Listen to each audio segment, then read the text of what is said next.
कहते हैं कि इंसान की ज़िंदगी में वो लम्हा बेहद ख़ास होता है जब वो अपने साथ बिल्कुल अकेला होता है। ये स्थिति सुखद भी हो सकती है और दुखद भी हो सकती है।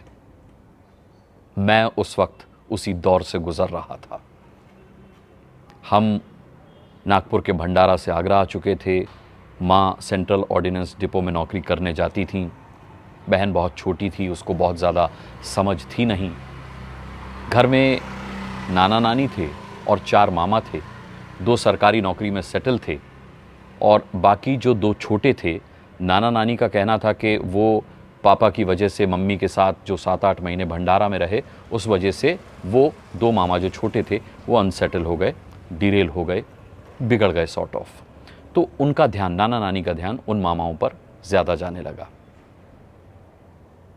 मेरी बात ना कोई सुनता था और ना मैं किसी को अपनी बात सुनाना चाहता था, क्योंकि दिल से किसी से जुड़ाव महसूस नहीं हो रहा था। ऐसा लग रहा था कि हर कोई बस संघर्ष कर रहा है। दिल की बात किसी से यूं भी नहीं कह पाते थे, क्योंकि कई बार सोचा कि माँ को अपने दिल का हाल बताएं कि बिना पापा के एक नए शहर में, एक नए स्कूल में, अजनबी लोगों के साथ कैसा महसूस कर रहे हैं, क्या अनुभव कर रहे हैं। लेकिन शाम को जब माँ नौकरी करके आती थी, तब पता चलता था कि वो खुद अजनबी लोगों के बीच संघर्ष कर रही है। कई बार माँ को रोते देखा तो अपने दिल का हाल कहने की हिम्मत ही नहीं हुई, मन ही नहीं हुआ। तो वो बातें दिल में जज्ब होती रहीं, लेकिन निकलनी तो थी, तो कविता के रूप में, शब्दों के रूप में निकलना शुरू हुई। बात आगे बढ़ाने से पहले माफ़ी चाहूँगा, इस बार बहुत दिनों के बाद आपसे मुलाकात हुई है।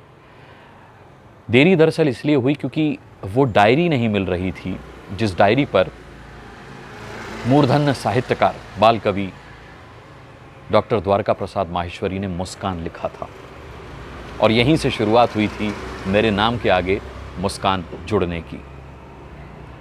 मैंने कहा ना, वो एक ऐसा दौर था जब न मुझसे कोई बात करता था और ना मैं किसी से बात करता था। स्कूल का भी ऐसा रहा कि जाते ही केंद्रीय विद्यालय नंबर 1 में एडमिशन हुआ 5th क्लास में, फिर वहाँ 6th क्लास तक पढ़ा। 7th क्लास में केवी नंबर 2 आ गया। 7th 8th 9th वहाँ से किया 3 साल, और फिर 10th क्लास में सेंट जॉन सेंटर कॉलेज चला गया आगरा के। बहुत कम समय रहा जब मैं किसी स्कूल में टिका, तो इसीलिए दोस्त भी ज़्यादा नहीं बन पाए। और यकीन मानिए कि अब जब मैं एंकर बन चुका हूँ, मेरा थोड़ा बहुत नाम है, तो वो जो दोस्त मेरे स्कूल के कभी फेसबुक पर जुड़ते हैं मेरे साथ या व्हाट्सएप ग्रुप में मुझे पाते हैं, तो पूछते हैं कि यार अनुराग, तुम क्लास में कब हुआ करते थे, कहाँ हुआ करते थे? तो मैं कहता हूँ भाई, हुआ करता था, सबसे पीछे की सीट पर बैठा करता था, बैक बेंचर हुआ करता था। एक्स्ट्रा कैरिकुलर में मैं पार्टिसिपेट करता नहीं था, मन ही नहीं करता था। तो ये वो दौर था जब मैं अपने साथ अकेला था। मुझे पता नहीं था कि ये स्थिति सुखद है मेरे लिए या दुखद है, किससे कहूँ, क्या कहूँ। तो मैंने साहब डायरी ली और लिखना शुरू कर दी अपने मन की व्यथा। वो कभी तुक में होती थी, कभी अतुकांत होती थी, आमना सामना, कामना, मुक्ति, युक्ति, इस तरीके के मिलान करके शब्दों को, और मैं कुछ कुछ कविताएं कहने लगा। कविताएं कहने लगा तो सोचा कि अब इन कविताओं का क्या करूं।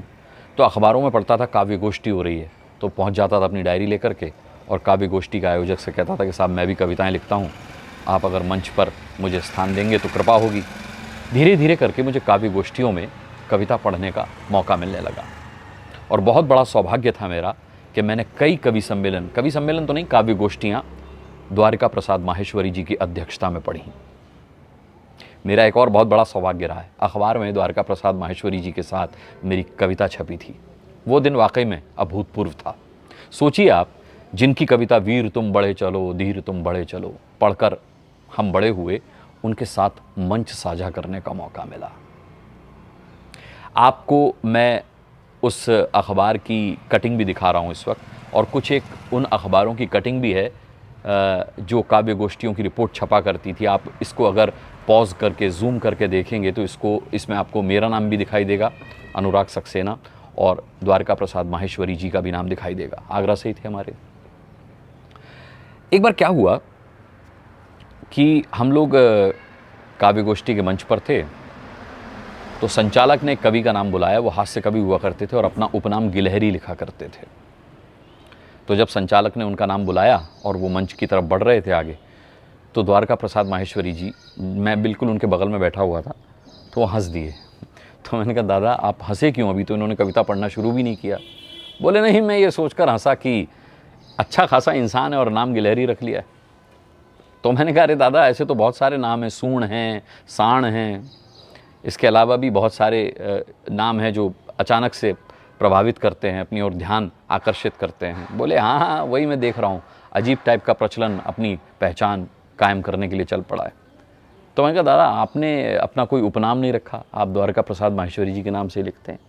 तो बोले बेटा देखो ऐसा है कि हमारा ज़माना जो था उसमें देश भर में 7 कवि हुआ करते थे, तो कभी ऐसा पहचान का संकट हुआ नहीं।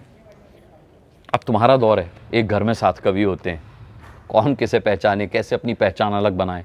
तो ये एक सस्ता, टिकाऊ और कह सकते हैं कि मजबूत उपाय हो सकता है कि अपना नाम ऐसा रख लो कि लोगों को ज़बान पर चढ़ जाए। जैसे ये गिलहरी साहब हैं, तुम्हारा क्या नाम है? मैंने कहा नहीं मेरा कोई उपनाम नहीं है, मैं तो अनुराग सक्सेना के नाम से कविताएं लिखता हूँ। मैंने कहा आप कोई नाम दे दीजिए ना मुझे। तो बोले कि अच्छा अपनी डायरी दिखाओ। मैंने उनको अपनी डायरी दिखाई, 2-4 कविताएं उन्होंने पढ़ी और बोले बहुत रोता है यार तू, मतलब कविताओं में बहुत रोता है यार तू, नाम ही मुस्कान रख ले। मुझे ये नाम व्यक्तिगत तौर पर पसंद नहीं आया, क्योंकि मुझे ऐसा लगा उस वक्त के लड़कियों जैसा नाम है, फेमिनाइन। मैंने कहा अच्छा। उन्होंने पेंसिल से वहीं डायरी पर मुस्कान लिख दिया। बाद में जब ये बात मेरे दोस्तों को पता चली तो वो बहुत खुश हुए, बोले मुस्कान मुस्कान अनुराग, मुस्कान अनुराग मुस्कान। अरे मैंने कहा यार मुझे ये नाम पसंद नहीं आ रहा। वो बोले पागल हो गया है, इतने बड़े कवि हैं, इतने मूर्धन्य साहित्यकार हैं द्वारका प्रसाद माहेश्वरी जी, उनके मुंह से निकला है, रख ले इस नाम को, लकी रहेगा। बेशक आज कह सकता हूँ कि उनका दिया हुआ ये नाम मेरे लिए बहुत लकी रहा, लेकिन बहुत ज़्यादा समय मैं इसको डाइजेस्ट नहीं कर पाता था। मतलब मैं बताने में लोगों को हिचकिचाता था कि मेरा नाम मुस्कान है। फिर अखबारों में ये नाम छपना शुरू हुआ, अनुराग सक्सेना मुस्कान। फिर संपादकों के फ़ोन आए कि यार बहुत बड़ा नाम है, इसको या तो अनुराग सक्सेना ही रहने दो या अनुराग मुस्कान कर लो। लोगों ने सजेस्ट किया कि अनुराग मुस्कान कर लो, तो मैंने फिर नाम अनुराग मुस्कान कर लिया। जब बड़ा हुआ तो एक बार शेखर सुमन का एक इंटरव्यू में पढ़ रहा था, देख रहा था इनफैक्ट, मूवर्स एंड शेखर में या किसी और एपिसोड में मैंने देखा कि उनसे किसी ने पूछा भाई शेखर सुमन आपका नाम है, सुमन उनका उपनाम है, तो कैसा लगता है? तो बोले नहीं बहुत अच्छा लगता है, जब मैं किसी पार्टी में जाता हूँ तो लोग कहते हैं अरे शेखर आ गए, सुमन कहीं दिखाई नहीं दे रही। तो मैं बताता हूँ कि नहीं सुमन मेरा ही नाम है। तो मुझे बड़ी राहत मिली, ऐसे 2-4 और उदाहरण मिले तो हौसला बढ़ा कि नहीं अनुराग मुस्कान ठीक नाम है, अच्छा नाम है। और फिर आप लोगों ने पसंद किया, प्यार दिया, तो फिर ट्रेडमार्क हो गया।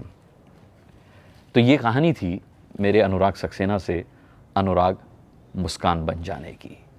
कविताएं कैसे लिखनी शुरू की ये भी आज आपने जान लिया। मेरी आवाज़ की भी कई लोग तारीफ़ करते हैं।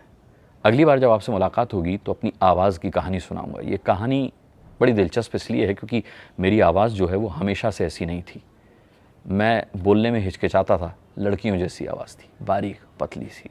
फिर अचानक से ये आवाज़ ऐसी कैसे हो गई, और आवाज़ ऐसी हो गई वो तो ठीक है, लेकिन मेरी आवाज़ भारी होते ही मेरे नाना जी मेरी आवाज़ से नफ़रत क्यों करने लगे, ये बताऊंगा मैं आपको। और उस नफ़रत के चलते मैंने अपनी 2 आवाज़ें बनाई, वो 2 आवाज़ें भी सुनाऊंगा आपको।